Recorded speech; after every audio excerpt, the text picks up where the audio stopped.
Legacy of Kain Soul Reaver had its share of problems given a chaotic development cycle, most notably several underutilized areas and a to-be-continued ending.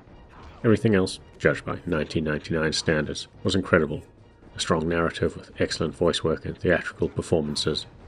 A continuous, interconnected 3D environment that could deform to open new paths by shifting between the physical and spectral realm. Metroidvania-like progression with massive puzzle dungeons and plenty of secrets defined. Brutal but simple combat and gimmicky boss fights that never overstayed their welcome.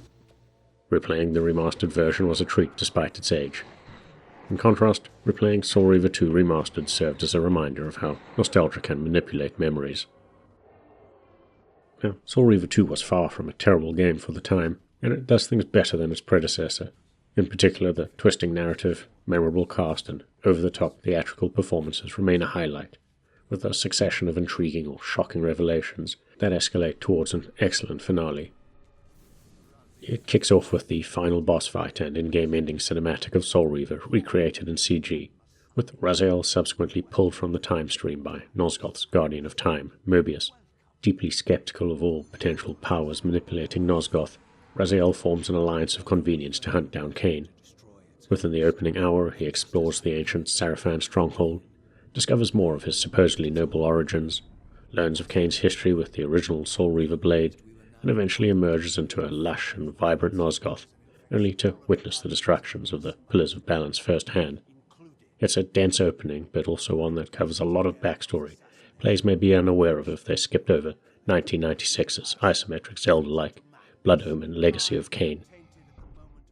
As the captivating and unraveling narrative is most likely to push you forward, I won't spoil too much, other than to say Kain's prophetic ramblings about the immutability of the time stream in the first game are used to great effect.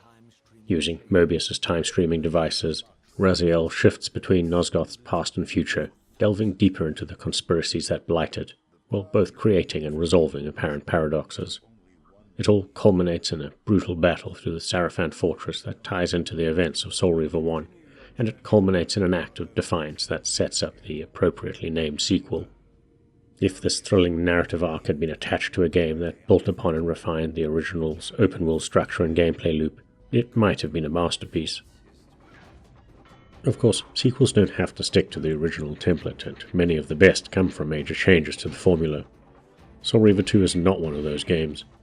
I don't know at what point it was decided the Soul Reaver IP needed to become more action-oriented and linear, but it was the wrong choice without fundamental changes to the combat system. Perhaps the developers were terrified an open-world structure would impact the narrative pacing, but the result is a mostly linear map running from the south to north that you'll traverse repeatedly across 3 timelines. There are changes during different time periods that reveal new puzzle dungeons and elemental forges that allow Raziel to enhance the Soul Reaver with powers. However, far too much of Soul Reaver 2's 8-ish hour playtime is spent plodding between cutscenes while dealing with the weakest gameplay element, the combat.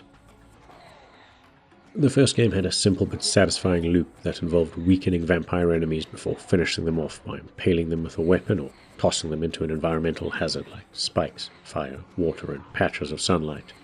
Small groups could pose a threat and encourage you to use secret glyph powers, while boss fights had puzzle-like or movement-based gimmicks. I'll accept it was also the weakest part of the game, but encounters were sparse, enemy numbers were low, battles could often be avoided, and you couldn't really die thanks to the Spectral Realm mechanic. Soul Reaver 2's combat feels unchanged in most aspects, but it plays out very differently. There is a new tactical element to how the Soul Reaver immediately consumes the souls of those it kills, becoming more powerful but eventually stripping away Raziel's health. Unfortunately, Soul Reaver 2 still ends up feeling mindless without the need for specific finishes, and it introduces mechanics that make fights more protracted and irritating. Linear corridors are packed with large groups of enemies that are difficult to avoid. Hitboxes feel utterly random, yet it's easy to get stun-locked by a single enemy. Enemies block, dodge, or duck half your strikes, including a new heavy weapon attack, and magical barriers often lock you into a location until you've cleared the enemies out. A design that feels like shameless padding in the final hours. Even the developers must have realized how frustrating it had become, as Raziel is effectively invulnerable for the final gauntlet, thanks to plot contrivances. Soul Reaver 2's saving grace is the aforementioned puzzle-oriented forges and dungeons. large areas with multi-part puzzles that rely on manipulating mechanical parts and using elemental powers like shadow, light, air, and fire. These feel much closer in design to the critical story locations and rune forges of the first game, with far less combat. Completing a forge activates shrines scattered throughout the world that can imbue the Reaver, providing Raziel with temporary abilities that complement the skills he retains from the first game, like swimming and climbing. These new abilities feel half-baked, given the linearity of the world, but the puzzles remain a highlight. Remarkably, Soul Reaver 2 managed to introduce complexities to even the best elements of the game, by replacing a save system that preserved the current world state for a manual save system with only temporary respawn checkpoints between them. It's less of an issue on modern consoles with a suspend function, but should your game or console crash for any reason, you'll be back to the last save point, with possibly up to an hour of gameplay and lengthy cutscenes lost.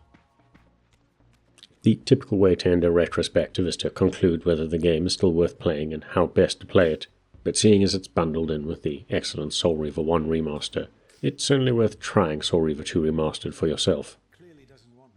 If you know what you're getting into and are most interested in the remastering effort, you get a higher native resolution and 60 frames per second, even on the Nintendo Switch, and significantly improved character models.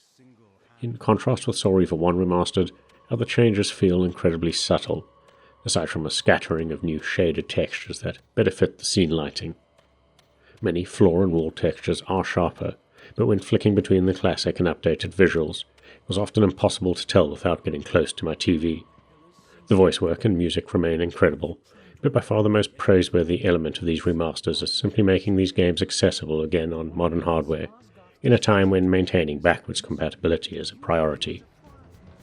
Personally, I found Soul Reaver 2's frustratingly linear design and abundance of rubbish combat a major detriment to the excellent storytelling and puzzling.